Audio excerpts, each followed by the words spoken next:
Okay, so My Hero Academia Vigilantes has released its sixth episode, and can we all agree maybe this wasn't his best look? Koichi, you could do better. You could do better. This is not your best look, friend. We started off with we really found out that he wasn't doing too hot. He's certainly rougher than he needs to be right now. This is a creepy look, and everyone at school understands. He gets outcasted. We kind of had hints that he was being an outcast before, but this episode really brings it to the forefront. It really breaks down Koichi and Kazuho's backstory, because I had no idea that these backstories were related. This episode really brings that forth and explains why Koichi lives the way he does. Kind of searching around for good things to do in order for anyone to give him any attention. Not just for the attention, but the thrill of being a hero. He used to want to be a hero, which we'll touch on later in this episode, but of course, his dreams are coming true. He does have friends that show up to his house, and that's probably good enough for him, at least for now. He seems to enjoy it to some degree. Of course, we find out, I think Kazuho definitely has some kind of crush on Koichi. We can see this in this scene especially. She's blushing, just being all like, oh, you could do better. You could wear better clothes and be more cool and attractive. And he's all like, don't you ever call my stuff not cool. You can make fun of me all you want, which she never does, really. I mean, she takes a couple of jabs at him, but she's never trying to be hurtful with what she says. She's just avoiding facing herself, I think, facing her own feelings. But he's basically saying you can never trash talk the clothes. And I really love this interaction, because it's definitely, like, I don't think she would trash talk the clothes if she wasn't also hiding how she feels about them, because I think she does think it's cool.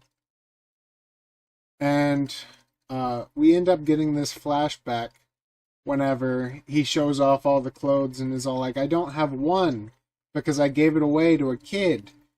And this guy, this little kid, this little boy, who I saved from a river one time, which turns out wasn't all that deep, and the kid probably could have gotten out by himself, if he had just, like, used his quirk for whatever reason that we don't know the quirk, because, hint, hint, we know the quirk. Kazuho thinks this is totally lame, at least Koichi seems to think so, and storms out of the building. Then we see this. That's the jacket that he gave the kid. Turns out the kid was Kazuho. Spoilers, I know. It's in the episode. It's in the first, 5 minutes, so chill out. But, yep, turns out the little girl was not a little boy, and it was Kazuho, and she actually cherishes this jacket, and that's probably why she approached him whenever he was using his quirk to walk away from her pop step concert. And now that we know that, we can kind of interpret exactly how she feels about this guy. He's not only saved her that time from the river, but also from the Spike guy, who also makes an appearance in this episode. I think this is just such a good way to tie in the first episode and exactly why everything happened the way it did in the first episode. So in the sixth episode, we're really going back to the first episode, and we're saying, okay, this is why everything happened the way it did. And I love when stories do this, because now I understand so much more about the characters than I did before. It really develops the characters. And it does it in a way that doesn't seem distracting. It's not like, oh, well, I did this. It's very not tell, but show. It's showing, and it's not telling. I love that the Vigilantes series could pull this off in the way it did, because it is absolutely mind-boggling that so many shows fail to be able to show you why characters think the way they do instead of tell you. This is a perfect example of the show and not tell. Of course, she wants to make up for being a jerk, so she goes to buy snacks and even brings along the jacket to possibly return to Koichi. But it turns out Oguro's here. Iwao Oguro, Grandpa Fist. So, turns out we're not doing that. We're not showing him the jacket. We're not having this emotional appeal and being all super deep with our emotions because Oguro is here. Super Grandpa Fist has ruined the moment. Can't be cringy, in love young adults whenever Grandpa's around. It's not allowed. So, they end up eating the pudding that they were supposed to share. Which, honestly, I would really like to have seen that scene where it was them sharing a pudding, and then she brings out the suit and tries to explain that the little boy was actually her, and the possible feelings that she holds for him, and I'm not sure how much younger she is than Koichi, now that I'm thinking about it, but I feel like it's probably a safe distance. Until you look back at this, that doesn't feel safe. Like, I get it. This is probably just like a childhood crush at this point. But at this point, this is a college student and probably a high schooler? I don't know what level in high school, but not the point. Anyway, eventually we get to this scene. And, oh my gosh, this little song. I love this song. I forgot the lyrics already, but she sings this little ditty, and it's, whenever I put this jacket on, my courage will rise and my fear will be gone. Something like that. And it's so adorable. But yeah, this is absolutely adorable. It's a little nice jingle. I was like, there's no way I'm not including that in the video. This has to go in the video. So, oh my gosh, this scene made my heart melt. My heart went soft. I am rooting for her now. Absolutely 100%. She has to get the guy. 100%. Also, did you guys know that only 6% of you guys are subscribed? Seriously, if you guys like this content and want to see more of it, please do show me some love and subscribe to the channel. I would love to see more of you guys around. So, support me in any way you can. I appreciate it.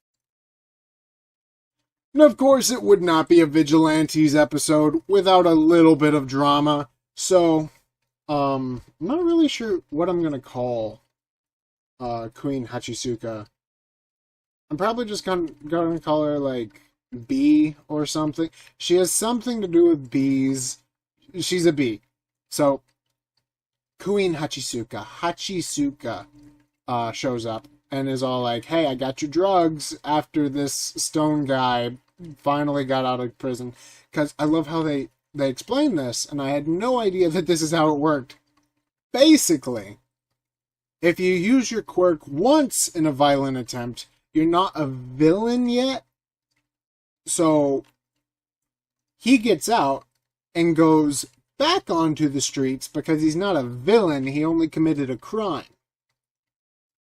Now that he's back on the street and he's going to commit another crime, I think he would still be considered a villain, no longer a criminal. So I always was under the impression that it was like gun laws in Japan, but it turns out it's less strict than gun laws, which makes sense, because if you were found with a gun, you're as guilty as someone who was, like, shooting the gun actively.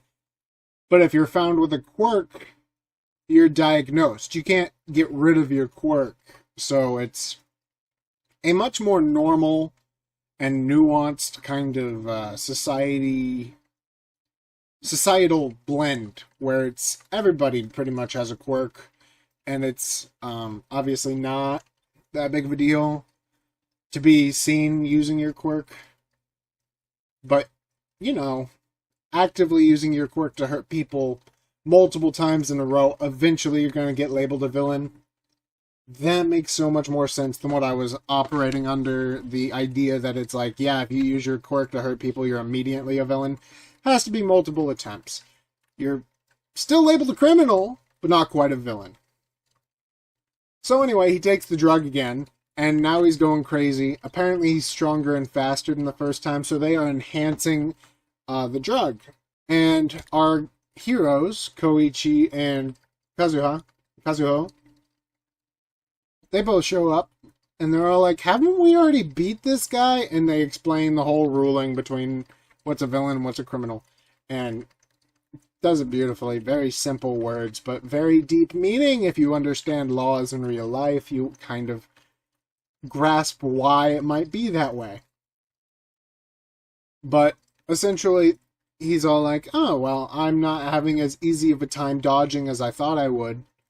And Queen Hachisuka B is just sitting here like, huh, well, I have to do all this math and take all these measurements, which we already knew that someone was doing. It turns out it's her. She's doing all this math and all this other stuff to get more data on how these fights and how these drugs are working.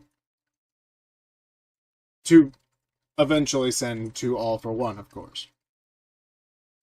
And right when it seems like our boy Koichi is down for the count, we get this masked man.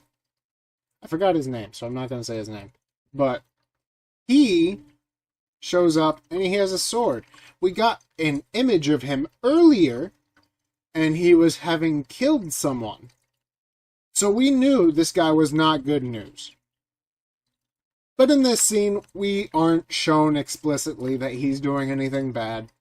And he saves our boy. So we're kind of rooting for him. And so is Koichi. Koichi's like, I should bring a samurai sword. I should do all this. And Kazuho jokingly says, oh, he has a fan. Which is cute. I love that. Of course, Grandpa Oguro is totally unconvinced. He's sitting here like, huh, carrying out your own sense of ideals is kind of dangerous. And the kids are all like, should we be listening to this guy? He's kind of always wrong about stuff. He literally punches people then to find out if they're criminals. Probably not the best guy to listen to for this kind of information. So they totally blow him off. And then they get a call from the delinquents in the school and show up. And here's the Spike guy. This is the guy who was literally out here attacking them. Kazuho was almost like, you know, really holding by this man. You know what I mean. Literally one of the worst crimes a person can commit. And this guy's all like, I don't abide with villains. And it's all like, dude, by every stature except for the legal one, you are a villain. What do you mean you don't abide with villains? That's the message we got, saying this guy doesn't deal with villains. He hates them. It's all like, dude, you are one. You were almost going to murder Koichi. Several times, by the way. This is not a one-time event. And then you almost... Kazuho, you know? That's not good. You are like the scum of the earth. So rightfully, they're kind of put off. And Koichi's all like trying to be nice, like, obviously you're not a monster. And Kazuho really puts him in his place and is all like, you're the one, you're the bad guy. We don't like you. Which, go off, you're right. We don't like him. He does bad things. Bad things are bad. And then we get a scene of this guy, big rock guy again, and he's fighting Samurai Guy. And Samurai Guy turns out to be way stronger than Rock Guy, by finding out that his eyes are vulnerable, which makes sense. There's obviously the need for light to be able to penetrate the eye, and if it's not crystallized instead of rock, then, well, that would be problematic if it was rock, because he couldn't see, and obviously he was able to see because he was able to chase Koichi. So, makes sense that he could go through the eye to stab it. And then he straight up murders the guy. Cuts his head off. It's all like, yeah, okay, we kind of figured this guy was not the vigilante kind of guy. He's an executioner. He sees people doing bad stuff and kills them. Not exactly what we want. We want these guys to live, so then we can therefore find out more information and then properly jail them like law-abiding citizens should do. And of course, in classic, now villain, no longer vigilante style, another villain is literally looking down on him, and he's looking at the Spike villain. So he's looking at the Spike guy, who's just basically a criminal. And he's a villain being looked at by another villain who's been forcing people to use their quirks because of the trigger drug. And of course, it turns out to be B. It turns out to be Queen Hachisuka, who's looking down on him. And she's probably going to report this guy to All for One, or just straight up inject him full of trigger without his consent. One of the two. And I'm really looking forward to where this is going to go. Obviously, I am the most attached to Koichi and Kazuho in their storyline because I am a lover boy and I want to see these guys fall in love. But at the same time, these fight scenes are getting pretty cool and the lore is getting deep. I want to hear your guys' comments and your thoughts on the episode. So go ahead and leave those in the description. In the comments. The description. Go ahead and leave them in the comments, and like and subscribe if you like this video or think I'm funny because I don't remember what things are called. I will see you guys in the next video. Have a blessed day. And while you're here, go ahead and check out this video to see what you might have missed.